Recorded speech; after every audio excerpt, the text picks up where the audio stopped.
अस्सलाम वालेकुम दोस्तों आज मेगा सोप सीरियल पंहिंजा वेरी थी रिव्यू कंदासीं त अचण वारी नेक्स्ट एपिसोड में आख़िर छा थींदो। दोस्तों तव्हां ॾिठो त चाकर खान जेको आहे अकबर खान जी धीउ खे राति पाण वटि रहायो जीअं ऐं उन हिक ॿिए ते शर्त रखियूं। अकबर खान जी धीउ चयो त तूं सोणीअ खे मूंसां छॾ मां हिते राति रहंदसि त दोस्तों चाकर खान बि हुन सां हा कई।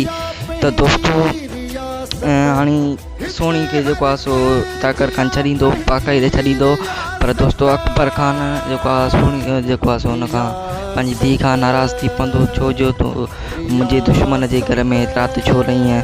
ऐं दोस्तों जॾहिं जहिड़ो बेड़ो थींदो को त चाकर खान चवंदो तुंहिंजी धीउ खे मूं पंहिंजे घर में राति रहायो। इन जे करे दोस्तों इहा माना अकबर खान जी माना वॾी बेइज़ती थी वई। तो दोस्तों ड्रामे में हाणे धमाकेदार जेको आहे सो मज़ो थियण वारो आहे नेक्स्ट एपिसोड में दोस्तों।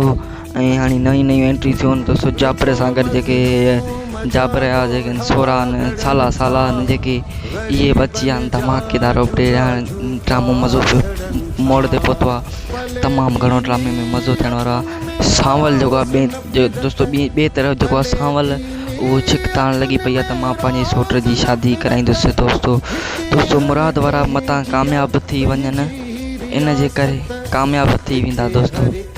हिक ॿिए मता इहे कामयाब थी वञनि सोणी खे कढण में कामयाब मता थी वञनि दोस्तों। बाक़ी सांवल वारा ख़ुशि आहिनि।